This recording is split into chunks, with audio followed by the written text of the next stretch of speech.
حضرت سلیمان علیہ السلام کا عظیم لشکر سفر پر تھا۔ سورج کی شدت سے لشکر میں شدید تشنگی پھیلنے لگی۔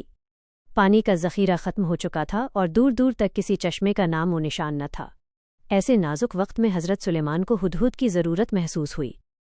ہدہد وہ واحد پرندہ تھا جسے اللہ نے یہ صلاحیت بخشی تھی کہ وہ زمین کے سینے میں پوشیدہ پانی کو اپنی نظروں سے دیکھ سکتا تھا۔ سلیمان علیہ السلام نے پانی کی جستجو کے لیے ہدہد کو طلب کیا، لیکن جب نظر دوڑائی گئی تو ہدہد ندارت تھا۔ لشکر پیاس سے بےتاب تھا اور وہ پرندہ جس کے ذمے پانی تلاش کرنے کی خدمت تھی اپنی جگہ سے غائب تھا۔ حضرت سلیمان کے چہرے پر شدید جلال آ گیا۔ انہوں نے نہایت غضبناک ہو کر فرمایا، کیا وجہ ہے کہ میں ہدہد کو نہیں دیکھ رہا؟ یقیناً میں اسے سخت ترین عذاب دوں گا یا اسے ذب کر ڈالوں گا، الا یہ کہ وہ اپنی غیر حاضری کی کوئی واضح اور معقول دلیل پیش کرے۔ کچھ ہی دیر گزری تھی کہ ہدہد حاضر ہوا۔ سلیمان علیہ السلام کے جلال سے واقف ہدہد نے فوراً اپنی غیر حاضری کی وجہ بیان کرتے ہوئے ایک ایسی خبر سنائی جس نے دربار کا رخ ہی بدل دیا۔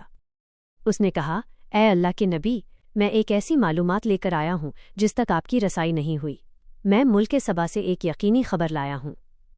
میں نے وہاں ایک عورت کو دیکھا جو ان پر حکمرانی کر رہی ہے، اسے ہر چیز سے نوازا گیا ہے اور اس کا تخت نہایت عظیم ہے، لیکن وہ اور اس کی قوم اللہ کو چھوڑ کر سورج کو سجدہ کرتے ہیں۔ سلیمان علیہ السلام کا جلال اس خبر کو سن کر سرد پڑ گیا۔ انہوں نے فوراً ایک مکتوب تحریر کروایا، اس پر اپنی عظیم مہر سلیمانی ثبت کی اور ہدہد کو حکم دیا، میرا یہ خط لے جا اور ان پر ڈال دے، پھر ان سے ذرا ہٹ کر دیکھنا کہ وہ کیا رد عمل ظاہر کرتے ہیں۔ ہدہد مکتوب سلیمانی اپنی چونچ میں دبائے یمن کی جانب پرواز کر گیا۔ جب وہ مارب پہنچا تو رات کی تاریکی چھا چکی تھی۔ ملکہ بلقیس کا محل سنگینوں کے سخت پہرے میں تھا، 7 مضبوط دروازے جن پر بھاری قفل پڑے تھے۔ ملکہ اپنی نہایت محفوظ اور عالیشان خوابگاہ میں محو خواب تھی۔ ہدہد محل کی چھت پر بنے ایک چھوٹے سے روشندان سے خاموشی سے اندر داخل ہوا۔ اس نے وہ خط سیدھا ملکہ بلقیس کے پہلو میں گرا دیا اور ایک تاریک گوشے میں چھپ کر بیٹھ گیا۔ خط کے گرتے ہی ملکہ گھبرا کر بیدار ہو گئی۔ اس نے خوف اور حیرت سے